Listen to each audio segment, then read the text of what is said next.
добро пожаловать. Я очень долго тебя ждала. Мне бывает скучно тут одной. Позволишь мне рассказать тебе одну сказку?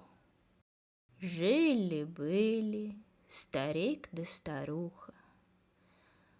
У них была дочка Аленушка, да сынок Иванушка.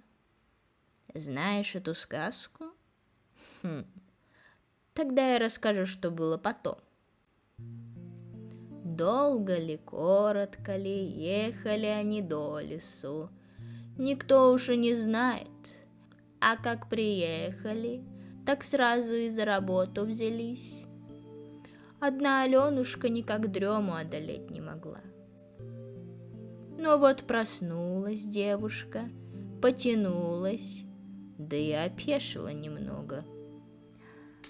Мы приехали? Доброе утро, Соня, как видишь. И я все упустила. Нет, конечно, мы только разложились. Девушка была яркой и доброй, вела себя как дитё малое. Получай, крапива сраная! Ты зачем с крапивой дралась? Я победила. Да я вижу. Был у Аленушки недуг диковинный. Стоит задеть ее душу, как слова преображаются во что-то неясное. Трудно было девушке общаться. Принесла розжиг? Огненная вода. Что? Огненная вода? Ты откуда водку достала? А? Нет, не топливо, топливо для искры, не для лица. Все, я вижу. Умница. Угу. Хорошо проводила она время. Зачем ты полагаешь так?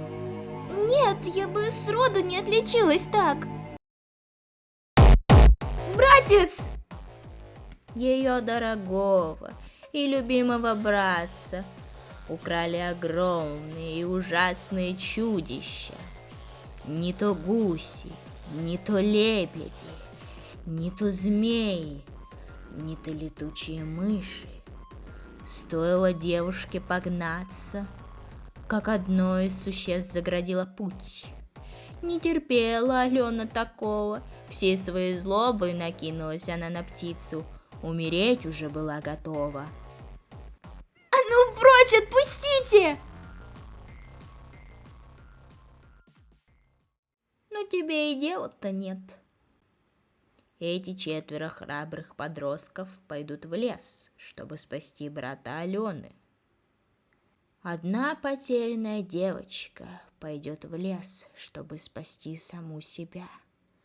Гуси, волкодавы, утопленники, болотница, кролень, даже сам леший. Еще не самые страшные монстры этого леса. Тогда кто по-настоящему стоит на пути? Кто или что мешает группе подростков прорваться сквозь тернии к звездам? Скажешь, что мы?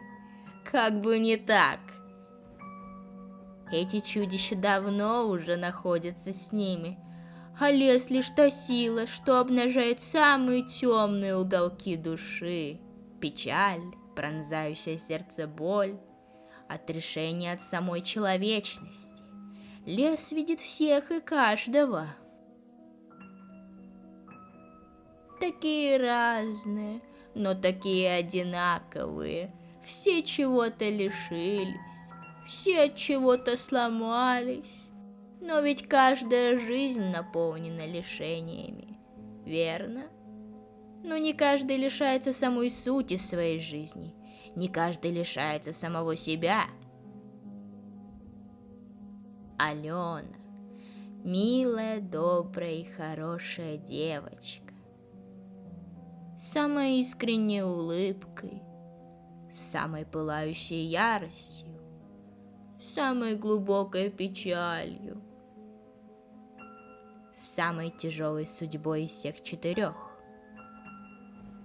Бедняжка решила прорезать собственную душу на пути к своему сердцу ради спасения братца, Ивана. Именно так она и думает, не понимая, что ее истинный путь лежит во спасении себя самой. Но лишь она выбирает, по какому из путей она поведет своих друзей. Интересно, какой бы путь выбрал ты,